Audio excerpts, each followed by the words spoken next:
Okay, ఇప్పుడు మనం చూసాం విజయ్ దేవరకొండ గారు మాట్లాడారు, మనీ ముఖ్యమని చెప్తున్నారు, డబ్బే ముఖ్యమని చెప్తున్నారు, దానికి సంబంధించిన కూడా ఆరోగ్యం కూడా చాలా ముఖ్యమని చెప్తున్నారు.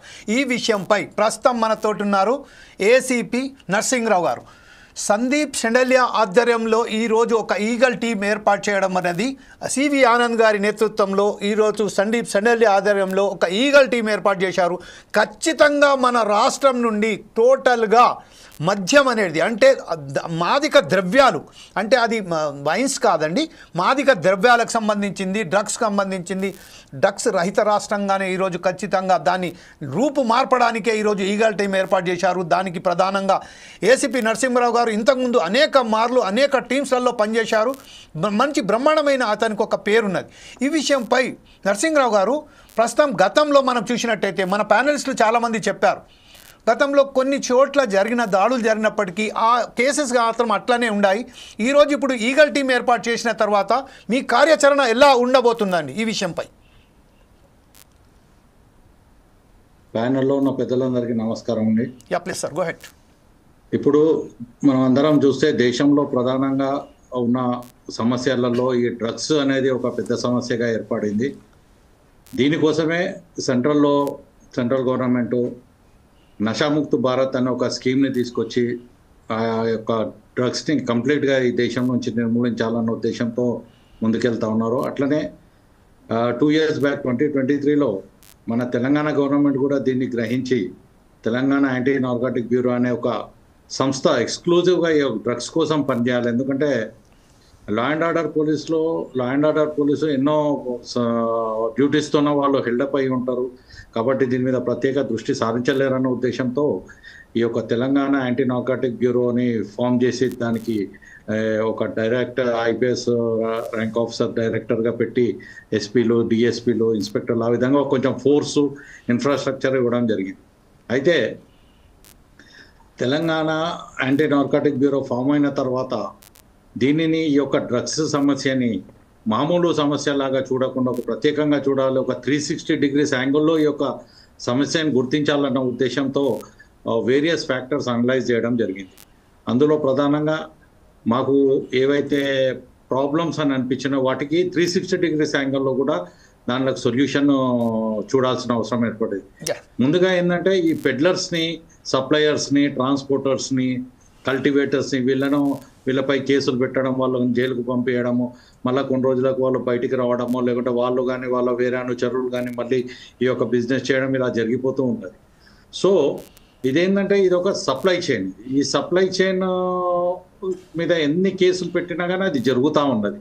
సో దీన్ని అరికట్టాలంటే first of all we have to cut down even the demand also. Demand అంటే ఏంటి, మనకు consumers are very important for us. ఎందుకంటే ఆ డిమాండ్ చైన్ని కంట్రోల్ చేయాలంటే అంతకుముందు ఏమవుతుండే కన్జ్యూమర్స్ కాబట్టి ఈవెన్ ఎన్డీపీఎస్ యాక్ట్లో కొద్దిగా లీనియంట్ వ్యూ ఉన్నది కాబట్టి అంత పట్టించుకునేటోళ్ళు కాదు. కొన్ని సందర్భాలలో వాళ్ళని అరెస్ట్ చేయడము, వాళ్ళకు నోటీస్ ఇచ్చి పంపించేయడము, మళ్ళీ వాళ్ళు కోర్టుల చుట్టూ తిరగడము, మళ్ళీ వాళ్ళు డ్రగ్స్కు మళ్ళీ వేరే వాళ్ళ దగ్గర వెళ్ళి కొనుక్కొని బానిసలు అవ్వడం ఇది జరుగుతాం.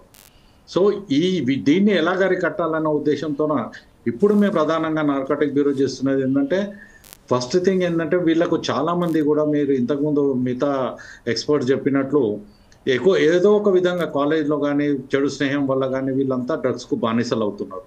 ఇందులో చాలామందికి ఏంటంటే దాని నుంచి బయటికి రావాలని ఉంటుంది కానీ they don't know how to come out. ఎవరితో మాట్లాడాలి, ఎవరికి చెప్పాలి, ఎవరు హెల్ప్ చేస్తారు, ఇవన్నీ తెలియక వాళ్ళు మదన పడుతూ ఇంకా దానికి బానిసలు అవుతూ ఉన్నారు. సో ఇలాంటి వాళ్ళని అందరినీ మేము గుర్తించి ఎన్డీపీఎస్ యాక్ట్లో మాకు కలిగించిన ఒక చిన్న ప్రొవిజన్ 64A అనే ఒక చిన్న ప్రొవిజన్ ఉంటుంది. దాంట్లో ఏంటంటే ముందు వాళ్ళకు మేము పట్టుకున్న తర్వాత కౌన్సిలింగ్ ఇస్తాం. మీరు దీన్ని కంటిన్యూ చేయాలనుకుంటున్నారా లేకుంటే దీని నుంచి బయటికి రావాలనుకుంటారు.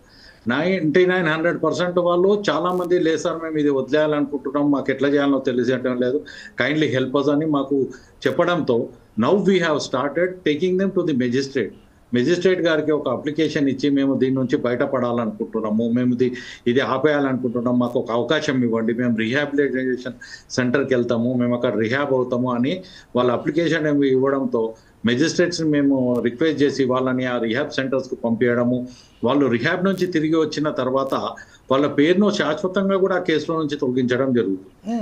సో ఈ విధమైన ఒక ఫెసిలిటీ వీఆర్ క్రియేటింగ్. అది ఒక side, that is one solution. On the other side ఇప్పుడు చిన్నపిల్లలు ఇప్పుడు ప్యానెల్లో ఉన్న అందరు చెప్పినట్లు చిన్నపిల్లలు school children are getting addicted ఎందుకు అని అంటే మళ్ళా ఇదే సప్లై నియర్ బై సప్లై ఉండడం వల్ల ఇది అవుతుంది. సో వీళ్ళు ఈ విధంగా జరగకుండా ఉండాలంటే one foremost thing is awareness.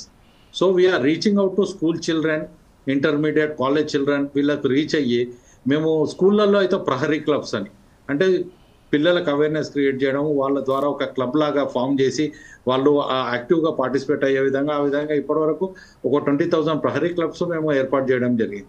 అదేవిధంగా స్కూల్స్లో యాంటీ డ్రగ్ కమిటీస్ అని ఒక 7,000, 8,000 కమిటీస్ కూడా ఇప్పటివరకు ఫామ్ చేసి వాళ్ళని యాక్టివ్గా పార్టిసిపేట్ చేస్తున్నాం.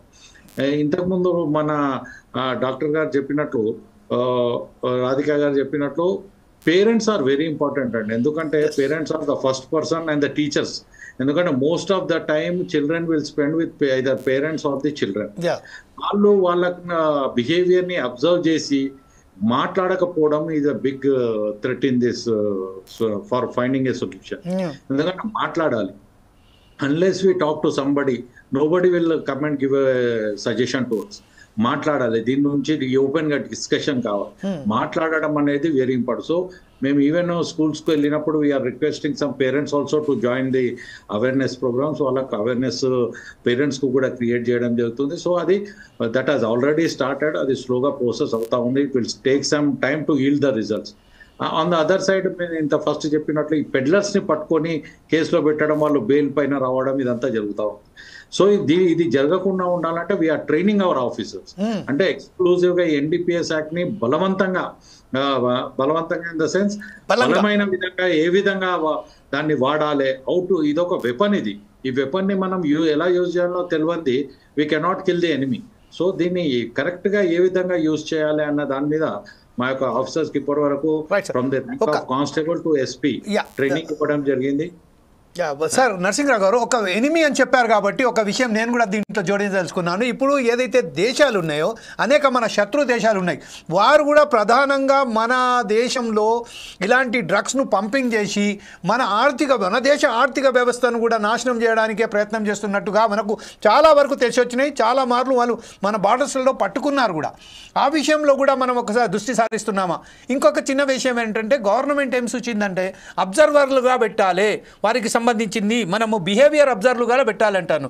దీనికి మీరు పోలీసు వ్యవస్థ అలాగే ఎప్పుడైతే స్కూల్స్ కాలేజీకు సంబంధించిన వారు కానీ జాయింట్గా ఒక ఈ బిహేవియర్ అబ్జర్వర్లను పెట్టడానికి ఏమైనా మీరు ఇప్పుడు ప్రస్తుతం ఏదైనా మీరు దాని స్టెప్స్ తీసుకున్నారా మన డిపార్ట్మెంట్ తరఫున? ఎస్ అండి, తప్పకుండా. ఎందుకంటే ఈ యొక్క పోరాటంలో పోలీసు ఒక్కలే పోరాడి విజయం సాధించలేరు. దీంట్లో పేరెంట్స్ ఇన్వాల్వ్మెంట్ కావాలి, స్టూడెంట్స్ ఇన్వాల్వ్మెంట్ కావాలి, టీచర్స్ ఇన్వాల్వ్మెంట్ కావాలి. కాబట్టి మేము ఏంటంటే ఈ social welfare department, medical and health department, education department, మళ్ళీ అదేవిధంగా ఈ యొక్క ఎన్జిఓస్, ఎందుకంటే ఈ రిహాబిలిటేషన్ అనేది వెరీ ఇంపార్టెంట్. కాబట్టి without the cooperation of this NGOs ఇది సాధ్యం కాదు. సో మేము ఇప్పుడు అంతా we are working in tandem with all these organisations. అందరితో చేయడము, రెగ్యులర్గా ప్రోగ్రామ్స్ పెట్టడము, ఇవన్నీ జరుగుతూ ఉన్నాయి. So it will take some time to yield the results also. So on the other side ఇప్పుడు నేను చెప్పినట్టు ఈ యొక్క డిమాండ్ దాన్ని కట్టెల్ చేయడానికి మా ప్రధాన లక్ష్యము. పర్టికులర్లీ మిడిల్ ఏజ్ స్టూడెంట్స్, ఎందుకంటే పెద్దవాళ్ళు ఇంటర్మీడియట్లో ఉన్న వాళ్ళకన్నా 3rd క్లాస్ నుంచి 8th 9th క్లాస్ వరకు ఏదైతే స్టూడెంట్స్ ఉన్నారో వాళ్ళ మీద ప్రత్యేక దృష్టి పెడుతున్నాం. ఎందుకంటే వాళ్ళ tender age, they are easily attract అవుతారు, డైవర్ట్ అవుతారు. వాళ్ళకి ఇప్పటి నుంచే తెలియజేస్తుంటే ఇప్పుడు ఒక 10,000 మందికి మనము ఇప్పటి నుంచే తెలియజేస్తున్నాం, కానీ అందులో 1000 మంది ఎవరైతే డ్రగ్ అడిక్ట్స్గా మారకుండా ఉన్నా అన్నా కానీ అదొక సక్సెస్ కిందనే మనం భావించవచ్చు. అదే విషయంలో ఇంకొక విషయం ఏంటంటే ఇప్పుడు మనం చెప్పినట్టుగా శత్రు దేశాలైనటువంటి వాళ్ళు పంపింగ్ చేయడానికి ప్రధానంగా వారు వాళ్ళని ఇది చేసుకుంటున్నారని మన బార్డర్స్లలో అనేక సార్లు మనం ఆ డ్రగ్స్ సంబంధించిన కన్సైన్మెంట్స్ పట్టుకోవడం జరిగింది. ఆ విషయంలో మీరు దీన్ని ఎలా విశ్లేషిస్తారండి? ఎస్ అండి, ఆబ్వియస్లీ మన చుట్టూ మనకు ఉన్నాయన్ని శత్రు దేశాలే ఉన్నాయి. ఎందుకంటే ఇప్పుడు భారతదేశం ఆర్థికంగా ఎదుగుతున్న క్రమంలో వేరే విధంగా భారతదేశాన్ని కొట్టాలంటే కష్టం. కానీ భారతదేశానికి ఉన్న బలం ఏంటంటే యువత. We are having more than 60% of the population is between the age of 20 to 40 years. అంతా యూత్ ఎక్కువ ఉన్నారు. సో కాబట్టి రేపు ఈ యూత్ అంతా కూడా భారతదేశానికి ఒక బలమైన శక్తిగా ఎదుగుతారంటే ఇప్పుడు అప్పుడు కొట్టాలంటే ఇంకా కష్టమవుతుంది. కాబట్టి మనం చూస్తున్నాము ఈ బార్డర్స్లలో ఈ యొక్క బోట్స్లలో దాంట్లో బల్క్ డ్రగ్స్ ఇండియాలో పంపు చేయడానికి ప్రయత్నం చేయడం అనేది బాగా జరుగుతూ ఉన్నది. మన నేషనల్ లెవెల్లో నార్కాటిక్ కంట్రోల్ బ్యూరో ఏదైతే పనిచేస్తున్నారో they are and intelligence DRI కానివ్వండి, వీళ్ళందరూ కూడా చాలా యాక్టివ్గా పనిచేస్తున్నారు. ఎప్పటికప్పుడు వాళ్ళ యొక్క ప్రయత్నాలను తిప్పి కొడుతూ ఉన్నారు. సో కాబట్టి మేము కాలేజెస్ స్కూల్స్కి వెళ్ళినప్పుడు పిల్లలకు కూడా ఇదే చెప్తా ఉన్నాం.